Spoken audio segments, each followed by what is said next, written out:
नमस्कार प्रिय विद्यार्थियों, वीके नॉलेज इलेक्ट्रिकल में आप सभी का स्वागत है। एनसीवीटी आईटीआई का ये ओरिजिनल पेपर है और हम आपको दिखाने जा रहे हैं आपके एग्ज़ाम से पहले। आप इसे अच्छे से पढ़कर जाना। आपके पेपरों में इसी तरह के क्वेश्चन आएंगे और बहुत सारे क्वेश्चन इसी पेपर से रिपीटेड आपको देखने को मिल सकते हैं। इलेक्ट्रिशियन ट्रेड थ्योरी का ये पेपर है, 21 दिसंबर 2021 का ये पेपर है और जो आफ्टरनून शिफ्ट होती है, क्योंकि पर डे आपकी 3 शिफ्ट चलती है, तो ये सेकंड शिफ्ट का पेपर है। ठीक है, इसमें ट्रेड थ्योरी के 50 क्वेश्चन है। अब आपके 30-80 आते हैं, ठीक है ना, क्योंकि अब थोड़ी सी स्कीम चेंज कर दी। इंजीनियरिंग ड्राइंग और वर्कशॉप कैलकुलेशन के 6 क्वेश्चन आते हैं, जबकि पहले वर्कशॉप कैलकुलेशन के 25 क्वेश्चन आया करते थे। एम्प्लॉयबिलिटी स्किल के 25 क्वेश्चन ही आएंगे और एम्प्लॉयबिलिटी स्किल के जो 25 क्वेश्चन है उनका ओरिजिनल पेपर भी मैं डाल चुका हूं। यदि आपने नहीं देखा तो चाहिए, प्लेलिस्ट बनी हुई है, उस प्लेलिस्ट में जाकर उस पूरे पेपर को देखें। 25 क्वेश्चनों का डाल चुके हैं। इसमें 50 क्वेश्चन है, 2 पार्ट में हम इसे हल करेंगे 25-25 क्वेश्चनों का। तो आप दोनों पार्ट ज़रूर देखिए। ये पहला पार्ट है जिसको आज हम हल करने जा रहे हैं, तो चैनल सब्सक्राइब कर लीजिए अगर पहली बार जुड़े हैं तो। सेकेंड पार्ट एग्ज़ाम से पहले अवेलेबल करवा देंगे आपको, तो जैसे ही वो वीडियो अपलोड होगा नोटिफिकेशन उसका मिल जाएगा। इस वीडियो को अपने दोस्तों के साथ शेयर ज़रूर करें। आइए आज की इस वीडियो से हम शुरू करते हैं। पहला काम, चैनल सब्सक्राइब आप ज़रूर करेंगे, ठीक है। चलिए दोस्तों, पहले क्वेश्चन से चलेंगे सीधा। प्राइवेसी रखनी पड़ती है थोड़ी सी, तो रजिस्ट्रेशन नंबर, रोल नंबर मैंने हाइड कर रखे थे, नाम थोड़ा थोड़ा मैंने आपको दिखा दिया जिस भी बच्चे का है। पहला सवाल आपके सामने, देखो क्या करें। बहुत सिंपल क्वेश्चन है और आपके सेकेंड ईयर में जो मशीन वाला चैप्टर है, एक इलेक्ट्रॉनिक्स, यूपीएस और वो सब में से क्वेश्चन आते हैं।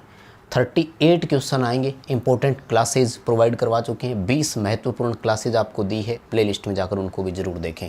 सवाल देखो, डीसी मोटर में आर्मेचर के घूमने की दिशा किस नियम से निर्धारित करते हैं। डीसी मोटर में डायरेक्शन ऑफ रोटेशन ज्ञात करने के लिए फ्लेमिंग का लेफ्ट हैंड रूल ज्ञात करते हैं, ठीक है।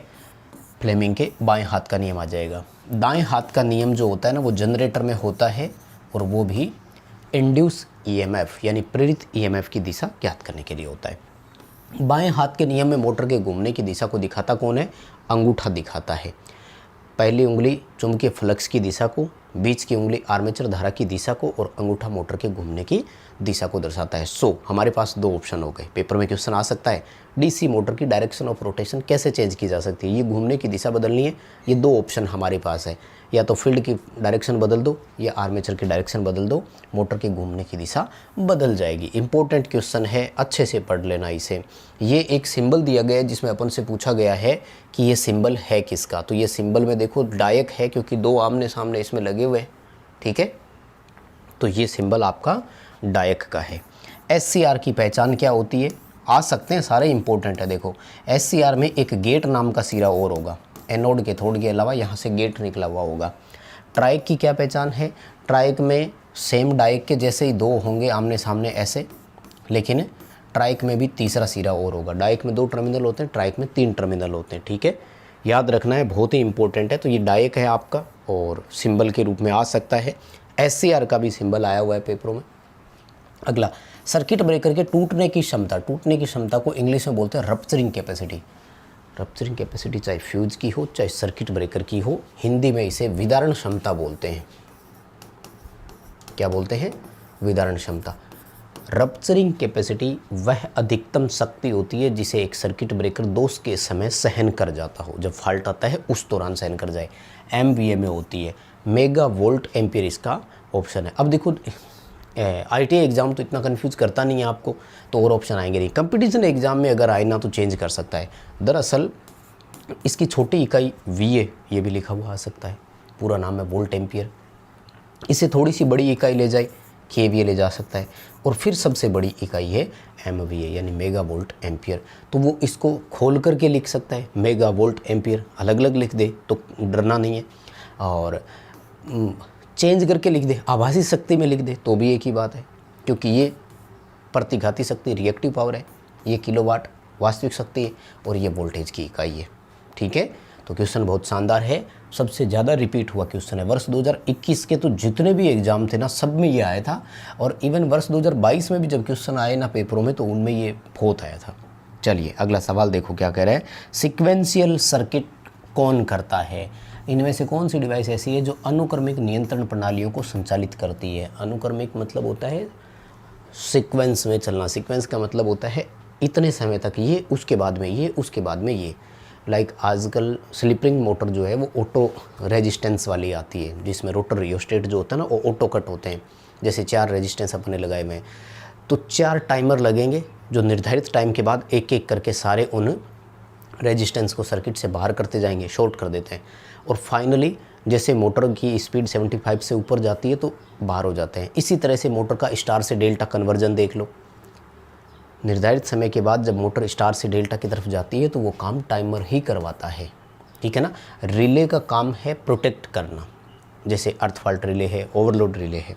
कॉन्टेक्टर होता है, ये मोटर को पावर सप्लाई करने के काम करता है।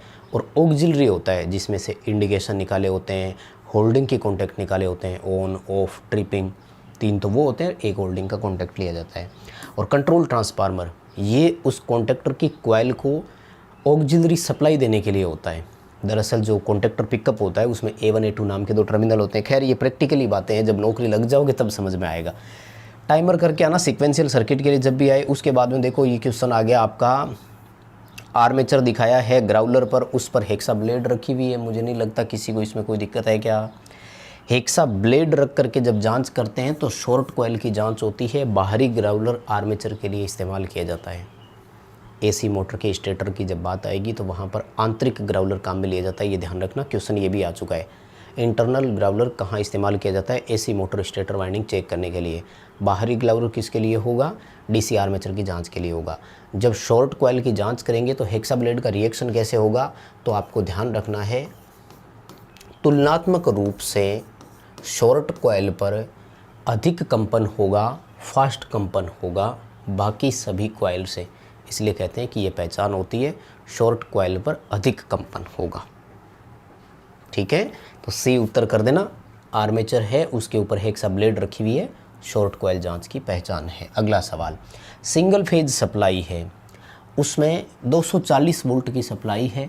Minimum permissible single phase working voltage पूछिए।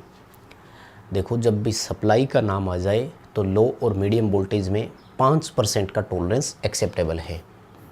यानी जो सप्लाई वोल्टेज है उसमें 5% ज़्यादा भी हो सकता है और 5% कम भी हो सकता है। आप 240 का 5% निकालिए, 12 वोल्ट आता है। यानी 12 वोल्ट इस सप्लाई में प्लस भी हो सकते थे और 12 वोल्ट इसमें माइनस भी हो सकते थे। तो 240 में से 12 माइनस कर दो, 228 वोल्ट आएगा। ये तो है मिनिमम। अब कंपटीशन एग्ज़ाम की अगर आप मैं बात करूं तो मैक्सिमम भी पूछ सकता है, कोई बड़ी बात नहीं है। तो मैक्सिमम में 12 वोल्ट जोड़ देना, यानी 252 वोल्ट आ जाएगा अधिकतम वोल्टेज।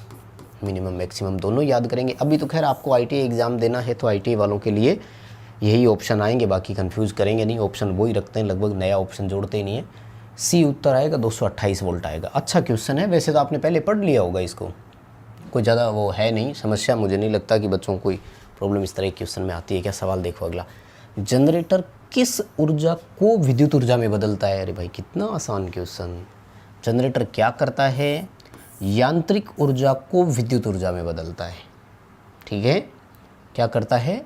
यांत्रिक ऊर्जा को विद्युत ऊर्जा में बदलता है। और अगर आपसे जनरेटर का कार्य सिद्धांत पूछे तो वो फैराडे के विद्युत चुंबकीय प्रेरण सिद्धांत पर कार्य करता है। ये क्वेश्चन आ सकता है, ध्यान रखना। Working principle of generator, alternator का भी पूछ सकता है, तो अल्टरनेटर भी फैराडे के विद्युत चुंबकीय प्रेरण सिद्धांत पर ही काम करते हैं। वर्किंग प्रिंसिपल दोनों जनरेटरों का सेम है जी। अगला सवाल, ये आपको है ना ड्राइव कंट्रोल दिखाया गया है डीसी मशीन में, जो कंट्रोलिंग प्रणाली होती है। और इसमें जो ड्राइव की अगर अपन बात करेंगे ना तो घटते बढ़ते संबंध के साथ में दिखा रहा है। तो ये थोड़ा सा अगर आप ध्यान से देख लेंगे तो पूरा समझ में आ जाएगा। दरअसल ये जो ड्राइव कंट्रोल आपका है, ये है स्पीड और टॉर्क की विशेषता कर्व। अब मैं सिंपल सी एक चीज़ समझाता हूँ आपको। डीसी मशीनों में फ्लक्स का बड़ा रोल होता है और फ्लक्स के साथ टॉर्क और गति दोनों का रिलेशन होता है। डीसी मशीनों का टॉर्क फ्लक्स के समानुपाती होता है, जबकि डीसी मशीनों की गति फ्लक्स के व्युत्क्रमानुपाती है। यानी अगर फ्लक्स बढ़ेगा तो टॉर्क तो बढ़ेगा लेकिन स्पीड कम हो जाएगी। अगर फ्लक्स घटेगा तो टॉर्क कम होगा, स्पीड बढ़ जाएगी। तो ये वाइस वर्सा इनमें चलता है। तो ये टॉर्क बनाम गति वाला है, डी उत्तर करके आना बहुत ही इंपॉर्टेंट है।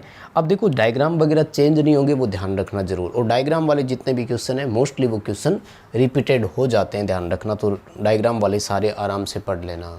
देखो अगला क्वेश्चन क्या कह रहा है कि यदि कॉइल पिच का मान पोल पिच के मान से कम है तो वाइंडिंग का नाम क्या है। दरअसल पोल पिच होती है जो हम कैलकुलेशन करके निकालते हैं, गणना करके निकालते हैं। जैसे 36 स्लॉट और 4 पोल है तो पोल पिच का मान है 9। लेकिन कॉइल पिच का दूसरा नाम होता है वाइंडिंग पिच। वह पिच जिस पर हमने एक्चुअल में वाइंडिंग की, मान लीजिए हमने 7 मानते हुए किया तो ये वाइंडिंग कहलाती है शॉर्ट पिच वाइंडिंग। अगर हम इसको 11 मानते हुए करते तो ये कहलाती लॉन्ग पिच वाइंडिंग, और अगर 9 मानते हुए करते हैं तो ये कहलाती है फुल पिच वाइंडिंग। पिच के आधार पर एसी में वाइंडिंग 3 तरह की होती है, ठीक है। तो जब कम में लिया है तो शॉर्ट पिच वाइंडिंग बोलेंगे। अब पिच को कोर्डेड भी बोल सकते हो, शॉर्ट कोर्डेड वाइंडिंग या शॉर्ट पिच वाइंडिंग बोलते हैं, एक ही बात है, ठीक है। हाफ पिच नाम से तो कोई वाइंडिंग होती नहीं है जी। अगला सवाल, एसी डीसी दोनों में जो अपन कम पावर कंजप्शन के साथ जो स्पीड कंट्रोल प्रणाली काम में लेते हैं वो कौन सी है। ये लो पूरा क्वेश्चन दिखाई दे रहा है। एसी और डीसी दोनों मोटरों में स्पीड कंट्रोल के लिए वर्तमान में हम ड्राइव कंट्रोल का सबसे ज़्यादा इस्तेमाल करते हैं। वहीं डीसी में तो फील्ड ड्राइव का इस्तेमाल करते हैं। और एसी में पहले हुआ करता था एएफडी जिसे वीएफडी बोलते थे, और आजकल आ गया है वीवीवीएफडी। एएफडी का पूरा नाम होता है एडजस्टेबल फ्रिक्वेंसी ड्राइव, और वीएफडी का मतलब होता है वेरिएबल फ्रिक्वेंसी ड्राइव, और वीवीवीएफडी का मतलब होता है वेरिएबल वोल्टेज वेरिएबल फ्रिक्वेंसी। दरअसल हम वोल्टेज और फ्रिक्वेंसी दोनों बदलते हैं तो इससे फ्लक्स कांस्टेंट रहता है, और फ्लक्स कांस्टेंट रहने से टॉर्क नियत रहता है, यानी स्थिर टॉर्क के साथ वेरिएबल स्पीड प्राप्त कर लेते हैं। इसलिए वर्तमान में हम इस विधि का सबसे ज़्यादा इस्तेमाल करते हैं। कोई बात नहीं, ड्राइव कंट्रोल उत्तर कर देना।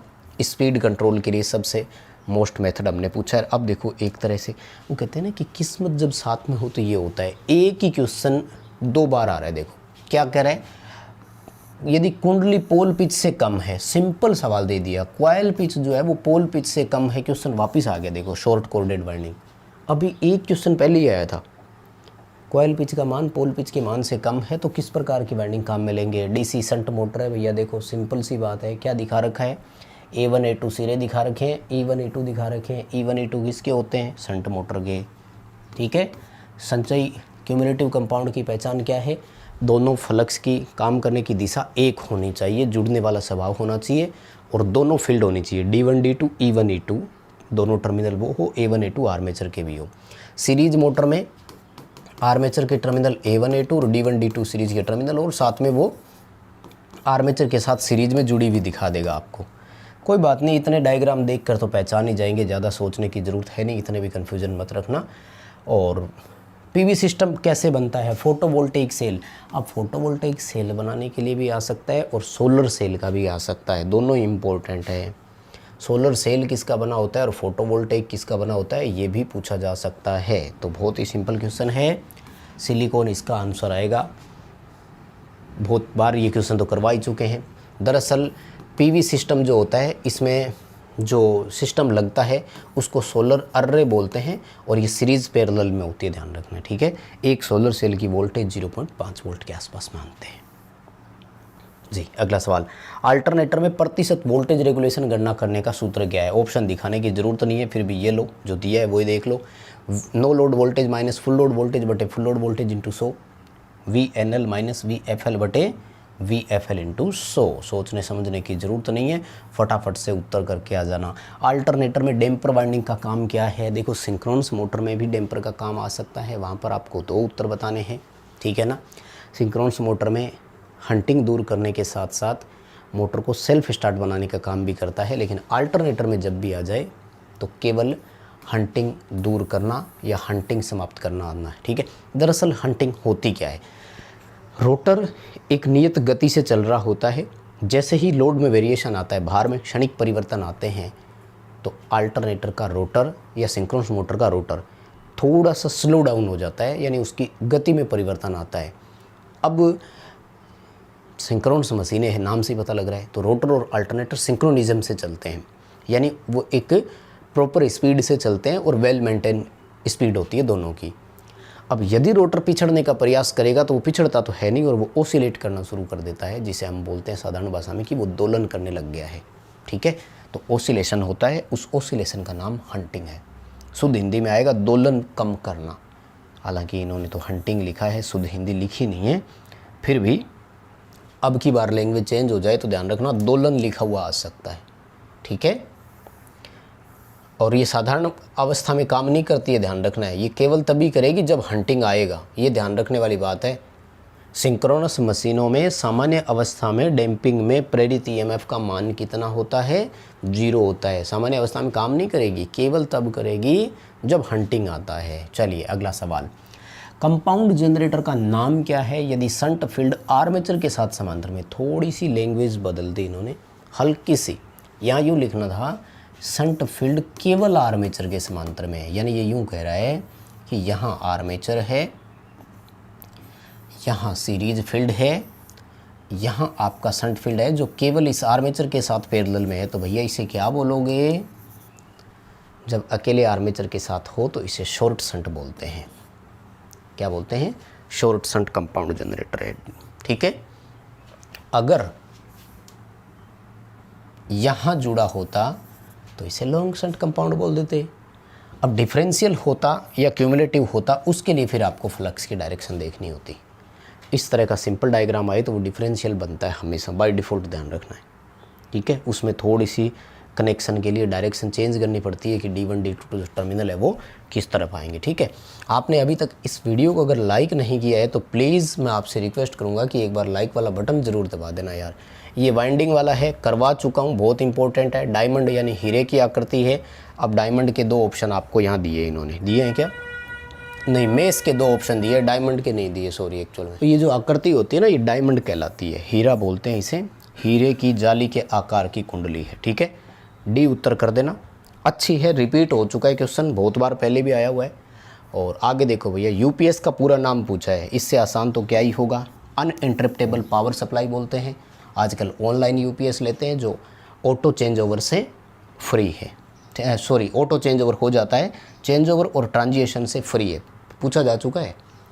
ऑनलाइन यूपीएस का ऑफलाइन से फ़ायदा क्या है? तो एक तो टर्न ऑन टाइम 0 है, दूसरा आपको ट्रांजिशन और चेंज ओवर जो है उससे हमें बचत हो जाती है। क्वेश्चन आ सकते हैं, ध्यान रखना।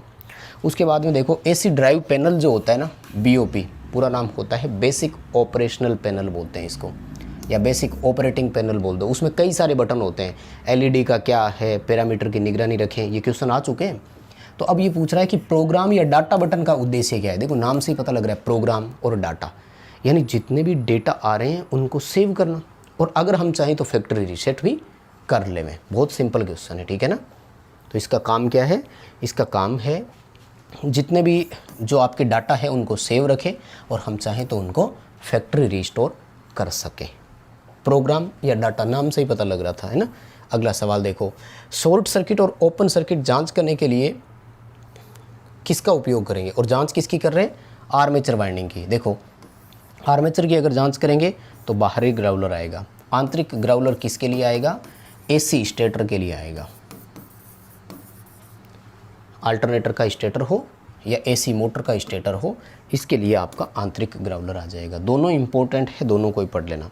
उसके बाद में देखो DC जनरेटर में कम्यूटेटर वाला पार्ट दिखाया गया और पूछ रहे हैं कि इस भाग का नाम क्या है? तो ये कम्यूटेटर राइजर है, ये सेगमेंट है और इनके बीच में सेमीकंडक्टर्स वो इंसुलेटर लगा हुआ है माइका का। तो ये कम्यूटेटर राइजर है, उभरे हुए भाग का पूछ रहा है, ठीक है। करवा चुका हूँ ये इंपॉर्टेंट क्वेश्चन, जब टॉपिक वाइज क्लासेस दी थी उसमें भी डाल दिया। लॉजिक गेट दिया हुआ है एक, और पूछ रहे हैं कि ये लॉजिक गेट कौन सा है? तो यहाँ देखो ध्यान से, ठीक है ना, A/B और इसकी बार। तो A/B होता है एंड गेट का और बार का मतलब होता है नॉट एंड, तो हम इसे बोलेंगे नेंड गेट। किसका सिंबल है? NAND gate. अच्छा, नेंड गेट का थोड़ा सा आगे बढ़ा करके दे दिया, 2 इनपुट वाला नेंड गेट, कोई बात नहीं। बाकी देखो नेंड गेट का कहीं ऑप्शन ही नहीं था, तो कन्फ्यूजन रखने की ज़रूरत ही नहीं होगी, कोई भी प्रॉब्लम नहीं आएगी। अगला सवाल, 6 पोल की एक AC मोटर है, उसमें टोटल इलेक्ट्रिकल डिग्री कितनी होगी? ध्यान रखना, ये क्वेश्चन बहुत बार करवा चुका हूँ, वैसे तो आसान सा क्वेश्चन है। किसी भी मशीन में टोटल मैकेनिकल डिग्री हमेशा फिक्स होती है और वो 360 डिग्री होती है, चाहे पोल की संख्या कितनी भी क्यों ना हो। लेकिन टोटल इलेक्ट्रिकल डिग्री जो होती है ना, वो हमेशा पोल्स पर डिपेंडेड होती है। और इसके लिए फॉर्मूला होता है 180 इंटू पोल, और 180 इंटू ना लगाएं तो 360 का भी ऑप्शन आ सकता है, लेकिन उस समय फिर आपको पेयर ऑफ पोल रखना होता है, यानी पोल के जोड़े कितने हैं। अब 180 इंटू पोल करेंगे, 6 पोल है, कैलकुलेशन करके निकालोगे तो 1080 डिग्री इसका उत्तर आएगा। ठीक है, बहुत सिंपल क्वेश्चन है। और उसके बाद में देखो, न्यूक्लियर पावर प्लांट जो होता है ना, उसमें परमाणु के विखंडन के लिए किसका इस्तेमाल करते हैं। परमाणुओं में ईंधन के रूप में हम 3 इस्तेमाल करते हैं, जिनका नाम है यूरेनियम, प्लूटोनियम और थोरियम। यहाँ देखो एक ही दिया हुआ है आपको, थोरियम। ठीक है, सिलिकॉन तो अर्धचालक है, वैसे ही काम में नहीं लेते, न्यूक्लियर ही काम में लेते हैं। तो प्लूटोनियम, थोरियम और यूरेनियम, इनमें से जो भी ऑप्शन आ जाए कर देना, इंपॉर्टेंट बहुत है, क्वेश्चन रिपीट हो सकता है। और उसके बाद में एक फिर डायग्राम दे दिया डीसी जनरेटर की पोल कोर और वो संरचना है जिसमें ये भाग पूछ रहे थे, ये पोल शू कहलाता है। क्यों लगाते हैं ये भी बड़ा ज़रूरी है, ऐसे भी पेपर में पूछ सकते हैं। तो इस भाग का नाम क्या है ये पूछा है, और इस भाग का नाम है पोल शू। ठीक है, तो बस प्रिय विद्यार्थियों, 25 क्वेश्चन इस पेपर के कंप्लीट हो चुके हैं। अगले 25 क्वेश्चन आपको नेक्स्ट वीडियो में करवाएंगे, यानी 2 पार्ट में पूरा पेपर आपको देने वाले हैं। इस वीडियो को लाइक ज़रूर करें और चैनल को सब्सक्राइब कर लीजिएगा। इसी तरह के कंटेंट आपको उपलब्ध करवाते हैं, डिस्क्रिप्शन में लिंक दिया हुआ है, हमारा एंड्रॉइड ऐप डाउनलोड ज़रूर करें। बहुत धन्यवाद।